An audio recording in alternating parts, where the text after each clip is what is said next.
It's been almost 2 decades since a pregnant Laci Peterson went missing. His wife Laci and their unborn son. Had a romantic relationship. High-profile and memorable true crime cases. Dennis Robert Rocha and Sharon Rocha welcomed their daughter Laci into the world on May 4th, 1975. Sharon and Dennis got divorced when Laci and Brent, her older brother, were still children, and the children moved to Modesto with their mother. Laci was popular throughout school and an avid cheerleader. After leaving Thomas Downey High School, she studied ornamental horticulture at California Polytechnic State University. Laci occasionally traveled to Morro Bay to see a friend who worked at a restaurant while she was a student at California Polytechnic. At the restaurant worked a young man named Scott Peterson. He was a server there, and the pair spoke frequently when she visited. After a few exchanges, Laci wrote down her phone number and gave it to her friend to pass on to Scott. He initially put the piece of paper with Laci's number in the bin, believing that his friend was pranking him. Scott got Laci's phone after realizing his friend wasn't kidding and asked her on a date that included a fishing trip during which she got seasick. The couple owned a renowned hamburger shop in St. Louis Obispo after getting engaged and getting married 2 years after they began dating on August 7th, 1997. 2 years later, they sold the restaurant and relocated to Modesto, California to start a family. According to Laci's mother, Sharon Rocha, they appeared to be a happily married couple who owned a profitable restaurant and had a stable marriage. But they chose to concentrate on growing their family and having kids. After relocating to Modesto, Scott became a salesperson, and Laci began working as a teacher. In 2000, they also purchased a home, and they were leading a typical American lifestyle. The Petersons received some happy news in 2002 when Laci found out that she was expecting. But Scott's life would change significantly, both before and after her pregnancy. Additionally, it was clear that his secret lifestyle would influence the lives of his wife, unborn son, and himself. On December 24th, 2002, Scott and Laci woke up together at their California home and got ready to go about their days. Scott departed to go fishing after eating breakfast and watching some TV, as Laci walked the couple's dog. Later that day, a neighbor discovered their dog alone and strolling in front of the house while still attached to a leash.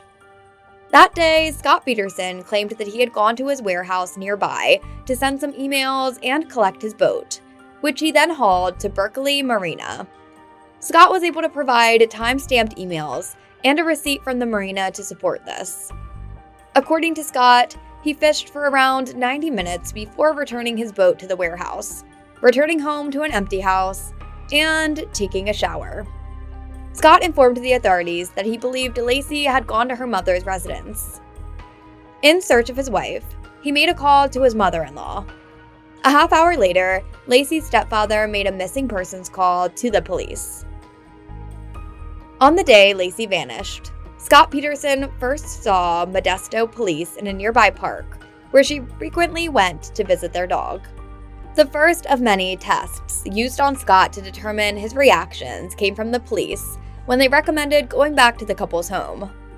Scott was immediately considered a suspect by the police because he was Laci's husband, and most violent crimes are done by somebody that the victim knows. Scott was given the chance by police to come clean, and it was implied prove his innocence. But the majority of these tests, he failed.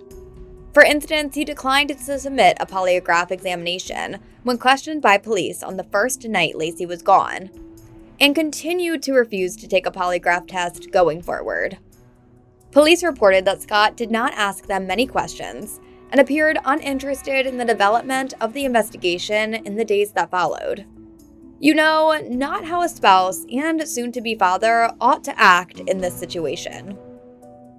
When Scott claimed to have gone fishing that morning, the police saw his peculiar conduct, such as his inability to recall the type of bait he used or how he prioritized certain tasks. His main priorities weren't Laci, a detective claimed to People in 2005. He was mostly worried about receiving a receipt for the pink slipper and sunglasses the tracking dog guys used to pick up Laci's scent, or about me taking a photo of this boat in his shop. The day after Christmas, when they carried out a search warrant at Scott Peterson's residence, the detectives also put him to the test once more. Once more, Scott was reluctant to provide information to the police that may demonstrate his innocence, such as by submitting a polygraph test. But he appeared more concerned with preserving his safety. Another odd action from a man who appeared to have nothing to hide. The news was promptly picked up by the media. Even though a missing pregnant lady is newsworthy, it was the police search of the Petersons' residence after Christmas that made the media aware of the gravity of the Scott Peterson probe. The nice, good-looking husband was suddenly a serious suspect, and it made for a much hotter tale. The moment Scott entered or exited his home, national news networks instantly set up camp on the street, harassing him with their obnoxious trucks and lights and agitating his neighbors. In an effort to influence public opinion, police and subsequently attorneys on both sides started to leak information to the media. Some facts, but some wildly untrue claims, such as Laci had been kidnapped and murdered by a satanic cult. The disappearance of Laci Peterson was also a goldmine for the expanding 24/7 news cycle. Naturally, the tale of her disappearance and the volunteers who mobilized to assist in her search was covered by the Modesto local news. But major media players also profited from Laci Peterson's abduction, including Nancy Grace, a former prosecutor who was then building a reputation for herself as a loud legal expert on cable news. The Rocha family, Laci's mother, stepfather, and brother, have frequently emotionally spoken to the media, which viewers have come to expect from loved ones in distress since the moment of Laci's abduction. The family openly advocated her husband's innocence and stood by him. The town of Modesto hosted a memorial service for Laci and Connor on December 31st, 2002. Scott was present at the vigil, but chose not to speak. Photographers who captured him in 2 incriminating images that followed him until his final trial were also there.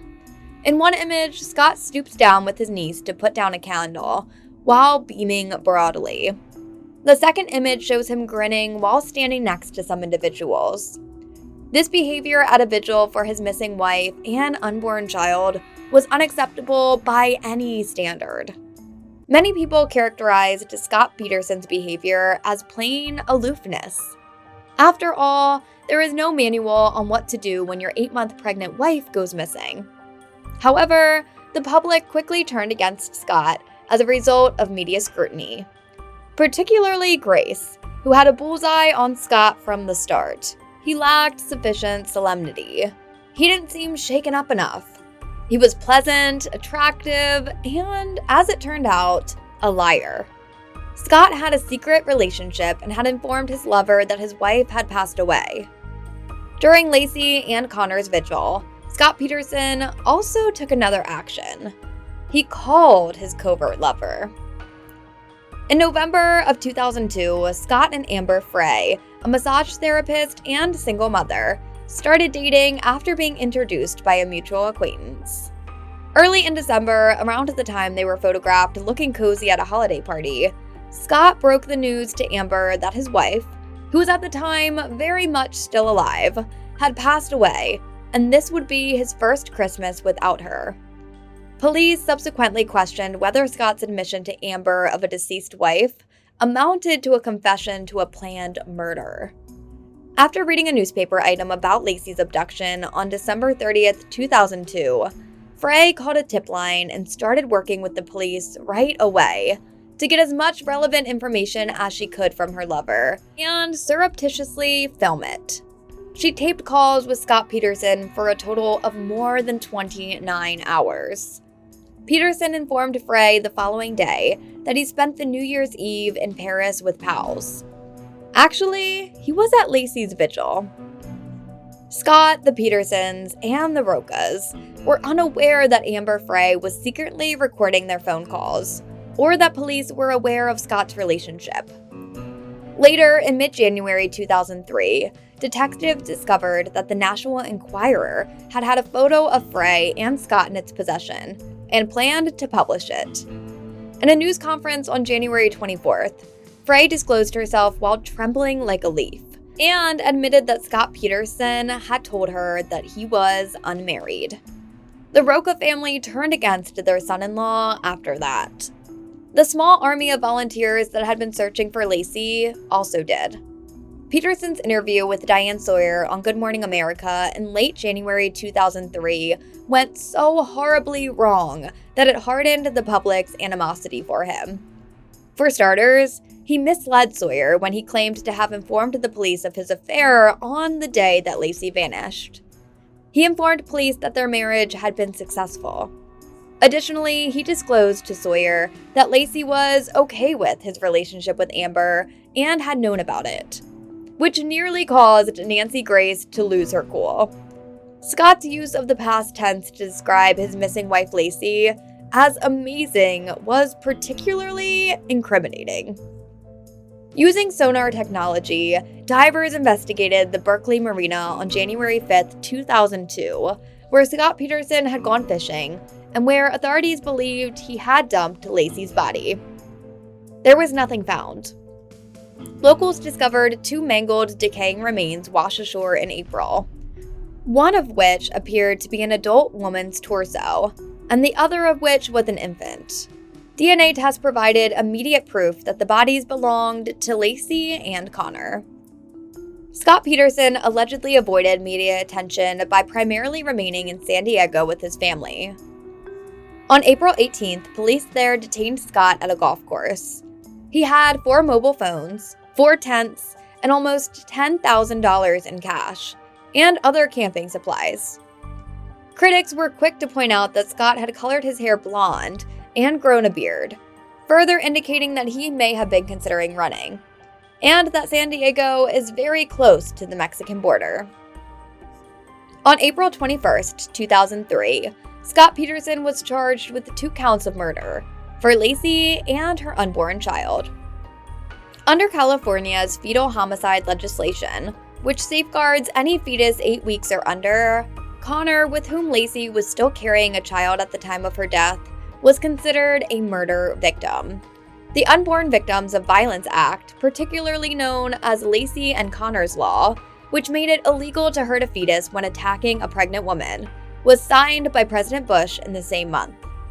The district attorney agreed with the Rocha's family request for Scott to receive the death penalty. He was found guilty of the first-degree murder of Laci Peterson and the second-degree murder of Connor Peterson on November 12, 2004, following months of jury selection and a trial. The jury recommended that Scott get the death penalty in December 2004, and the judge concurred in March 2005. He is currently incarcerated at San Quentin State Prison, yet he adamantly denies any wrongdoing. The Modesto Bee reports that he filed 2 appeals, one for the murder accusation in 2012 and one for unlawful imprisonment in 2015, both of which are still ongoing. He has requested a fresh trial. According to the Bee, the California Attorney General rejected the plea for a new trial last week and asserted that Scott Peterson's guilt is supported by overwhelming evidence in a 150-page document. Based on allegations of juror misconduct, the California Supreme Court reversed Scott's death sentence in June 2020 and ordered a lower court to reevaluate his conviction. In late 2021, he received a new sentence of life in prison without the possibility of parole. Whether Scott will be granted a new trial is still up in the air. Scott's family and friends continue to maintain his innocence.